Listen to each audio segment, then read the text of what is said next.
Knock, knock. Who's there? No one. No one who? All right, let's get up this path. But if you call it a high-rise building in New York City, no one may be exactly who you find. You see, these places are turning to technology instead of having a real live person looking after visitors, security and deliveries. Ian Hardy reports from the Big Apple on the invasion of the Cyberdoorman. What apartment you on? 10D. 10D? Yes. Okay. You can go now. Go ahead. Hello, you have a pizza delivery coming up. You're welcome. Enjoy. Doormen are the eyes and ears of New Yorkers, providing a personalized service to their residents and acting as a filter to the outside world at the same time, 24 hours a day, 7 days a week. What we do is we handle people's dry cleaning. We handle their deliveries of food. We take care of their pets, and a couple of times we had to do some resuscitation. But at many buildings, such a high level of service can cost hundreds of thousands of dollars per year, a fee that is passed on to residents. The majority of smaller dwellings with fewer people to share that amount have to do without.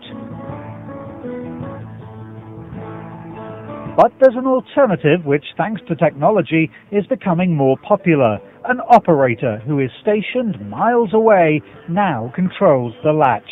Hi, good morning, Eric. It's Janelle from Cyberdoorman. I'm calling to inform you that I have a FedEx delivery for you in the lobby.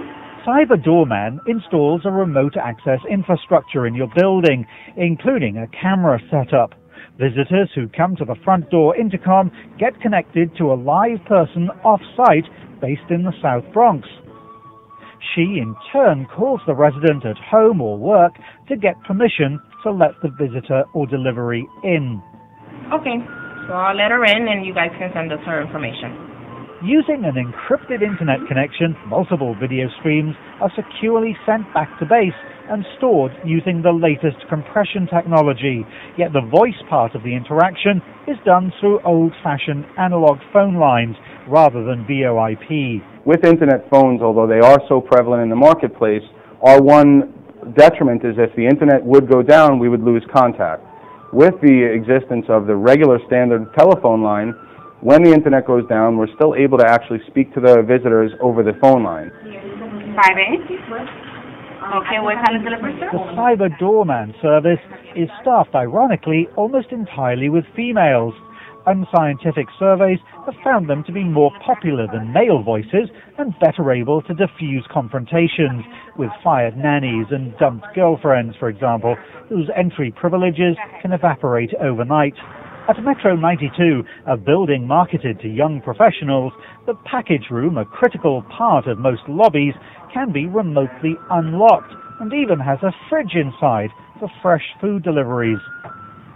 25 cameras monitor a visitor's every move, and Cyberdoorman calls the police if someone starts acting suspiciously. While such a display of camera technology is common in other parts of the world, in America personal privacy has always been a closely guarded right, and historically surveillance cameras have not been welcomed. I think we've grown to accept it. I think particularly in urban areas in America, everywhere you look there's a camera now. Parking garages, out on the street, all-weather cameras, they're everywhere, and we've grown accustomed to seeing the little black dome everywhere. The latest technology in the Cyberdoorman service, we've incorporated biometric readers at the buildings. A resident will put their finger on the reader, and once they're granted access, we'll wait in front of the door for it to open. Even when you get to the elevator, Cyberdoorman technology still exists. Basically, the residents walk over to the biometric reader here, and once presenting their finger, a floor will be opened. Residents at this converted church can also see the camera feeds themselves from within their apartments. But can screens and surveillance replace the real deal? There's one clear advantage that Bob has. He's lived in this area for nearly 60 years, gaining an intimate knowledge of the people and places around the neighborhood that no remote service could possibly match. Real estate broker Laura Hembry also feels that an on-site human presence has an irreplaceable value to many New Yorkers. I would say in almost every building where there is a doorman, the residents establish a relationship with the doorman. The night doorman, the morning doorman, they establish a relationship with them. The children grow up with them. And I think that relationship is very important in New York, where people feel like there's a lot of anonymity. In fact, many Cyberdoorman users say they would like to see as well as hear the operator on the intercom, but such a simple request presents many problems, including increased bandwidth, the chore of visually pleasing backdrops, and perhaps even uniforms for the Cyberdoor staff. So it's likely they'll remain behind a speaker, at least for now.